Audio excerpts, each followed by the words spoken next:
नमस्कार विद्यार्थी मित्रांनो, आजच्या आपल्या नवीन व्हिडिओमध्ये आपल्या सर्वांचं स्वागत आहे.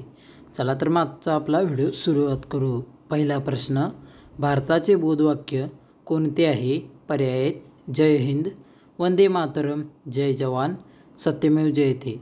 तुम्हाला जर प्रश्नाचे उत्तर येत असेल तर कमेंट बॉक्समध्ये नक्की टाईप करा. आणि विद्यार्थी मित्रांनो, तुमची वेळ सुरू होत आहे आत्ता.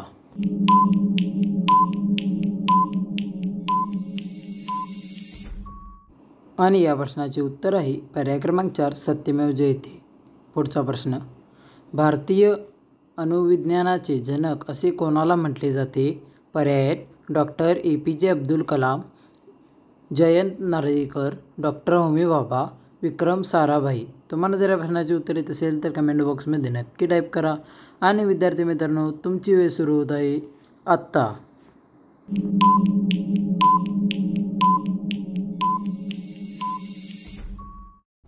आणि या प्रश्नाचे उत्तर आहे पर्याय क्रमांक 3, डॉक्टर होमी भाभा. पुढचा प्रश्न, भारतीय चित्रपट सृष्टीचे जनक कोण आहे? पर्याय आहेत दादासाहेब फाळके, श्रीराम लागू, डॉक्टर काशीनाथ घाणेकर, भालजी पेंढारकर. तुम्हाला जर या प्रश्नाचे उत्तर येत असेल तर कमेंट बॉक्समध्ये नक्की टाईप करा. आणि विद्यार्थी मित्रांनो, तुमची वेळ सुरू होत आहे आत्ता.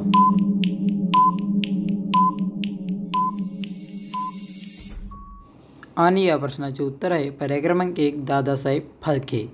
पुढचा प्रश्न, सुवर्ण मंदिर कोणत्या राज्यात आहे? पर्याय आहेत चंदीगड, अमृतसर, पंजाब, हरियाणा. तुम्हाला जर या प्रश्नाचे उत्तर येत असेल तर कमेंट बॉक्समध्ये नक्की टाईप करा. आणि विद्यार्थी मित्रांनो, तुमची वेळ सुरू होत आहे आत्ता.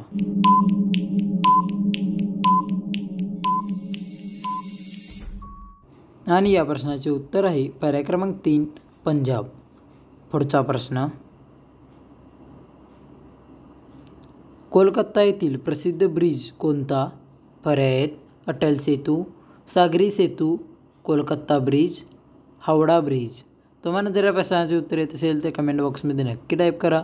आणि विद्यार्थी मित्रांनो, तुमची वेळ सुरू होत आहे आत्ता.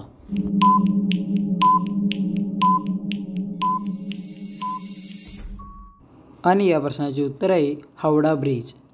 मित्रांनो, कोलकाता येथील प्रसिद्ध ब्रिज हावडा आहे. भारतातील कोणते राज्य चंदनासाठी प्रसिद्ध आहे? पर्याय आहेत कर्नाटक, केरळ, तमिळनाडू, आंध्र प्रदेश.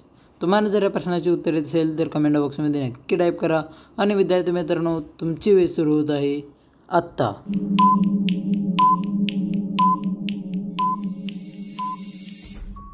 आणि या प्रश्नाचे उत्तर आहे पर्याय क्रमांक 1, कर्नाटक. कर्नाटक हे चंदनासाठी प्रसिद्ध आहे. पुढचा प्रश्न, नर्मदा नदी कोठून उगम पावते? पर्याय आहेत भोपाळ, इंदोर, अमरकंटक, गुजरात. तुम्हाला जर या प्रश्नाचे उत्तर येत असेल तर कमेंट बॉक्समध्ये नक्की टाईप करा. आणि विद्यार्थी मित्रांनो, तुमची वेळ सुरू होत आहे आत्ता.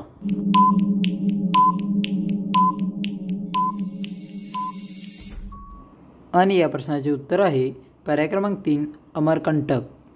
पुढचा प्रश्न, ताजमहाल कोणत्या नदीच्या काठावर आहे? पर्याय आहेत नर्मदा, गंगा, यमुना, सरस्वती. तुम्हाला जर या प्रश्नाचे उत्तर येत असेल तर कमेंट बॉक्समध्ये नक्की टाईप करा. आणि विद्यार्थी मित्रांनो, तुमची वेळ सुरू होत आहे आत्ता.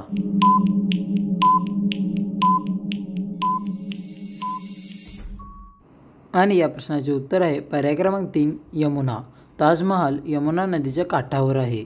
पुढचा प्रश्न, अशोक चक्रात किती आरे आहेत? पर्याय आहेत 24, 27, 22, 25. तुम्हाला जर या प्रश्नाचे उत्तर येत असेल तर कमेंट बॉक्समध्ये नक्की टाईप करा. आणि विद्यार्थी मित्रांनो, तुमची वेळ सुरू होत आहे आत्ता.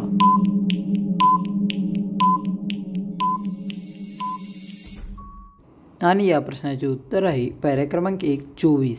अशोक चक्रात 24 आरे आहेत. पुढचा प्रश्न, भारताचे राष्ट्रीय गीत कोणते आहे?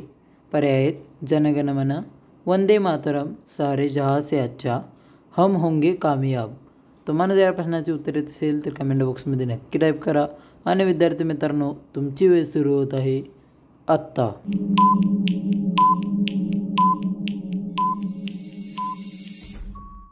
आणि या प्रश्नाचे उत्तर आहे पर्याय क्रमांक 2 वंदे मातरम. भारताचे राष्ट्रीय गीत वंदे मातरम हे आहे. मित्रांनो, व्हिडिओ आवडला असेल तर व्हिडिओ लाईक करा, चॅनलला सबस्क्राईब करून बेल आयकॉनला ऑलवर सेट करा, कारण आपल्या चॅनलवर नवीन व्हिडिओ आल्यावर लगेच तुम्हाला नोटिफिकेशन येऊन जाईल. आणि तुमच्या जनरल नॉलेज शिकणाऱ्या विद्यार्थ्यांना हा व्हिडिओ नक्की शेअर करा. धन्यवाद. भेटू पुन्हा एका नवीन व्हिडिओमध्ये.